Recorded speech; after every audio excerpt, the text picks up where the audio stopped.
হোয়াটসঅ্যাপে আপনাদের কাছে কেউ যদি কোনো মেসেজ পাঠানোর পরে মেসেজ ডিলিট করে দেয় তাহলে আপনারা কিভাবে ডিলিট করা মেসেজ দেখবেন। আপনারা যদি হোয়াটসঅ্যাপের ডিলিট করা মেসেজ দেখতে চান তাহলে আপনাদের মোবাইল ফোন থেকে সেটিংস অ্যাপ্লিকেশনটি ওপেন করে সেটিংসে চলে যাবেন এবং তারপরে এখান থেকে আপনারা নোটিফিকেশন সেটিংস খুঁজে বের করবেন। এখানে দেখতে পাচ্ছেন নোটিফিকেশনস নামে একটি সেটিংস রয়েছে, এই সেটিংসে চলে যাবেন এবং তারপরে এখানে দেখতে পাচ্ছেন নোটিফিকেশন হিস্টোরি নামে একটি সেটিংস রয়েছে, এই সেটিংসে ক্লিক করে দিবেন।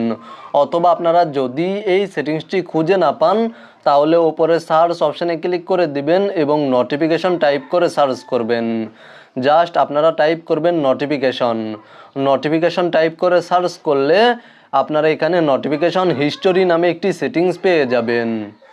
জাস্ট আপনারা নোটিফিকেশন হিস্টোরি এই সেটিংসটি ওপেন করবেন এবং তারপরে পুনরায় আবার নোটিফিকেশন হিস্টোরি এই সেটিংসে ক্লিক করে দিবেন। দেন এখানে দেখতে পাচ্ছেন ইউজ নোটিফিকেশন হিস্টোরি নামে একটি অপশন রয়েছে। আপনাদের মোবাইল ফোনে শুধুমাত্র নোটিফিকেশন হিস্টোরি নামে এই অপশনটি থাকতে পারে। এই অপশনটি অফ থাকলে এই অপশনটি অন করে দিবেন। জাস্ট আপনারা ইউজ নোটিফিকেশন হিস্টোরি বা নোটিফিকেশন হিস্টোরি এই সেটিংস অন করে নেবেন।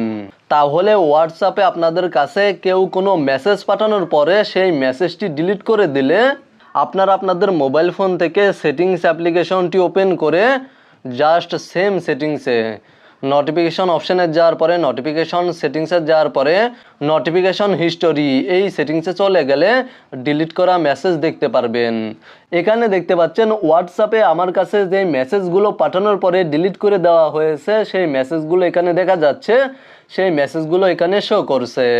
মূলত আপনারা ভিডিওতে দেখানো এই নিয়মে আপনাদের কাছে যদি হোয়াটসঅ্যাপে কোনো মেসেজ পাঠানোর পরে মেসেজ ডিলিট করে দেওয়া হয় সেই মেসেজগুলো দেখতে পারবেন। ভিডিওটি দেখে উপকৃত হয়ে থাকলে অবশ্যই কমেন্টে জানাবেন।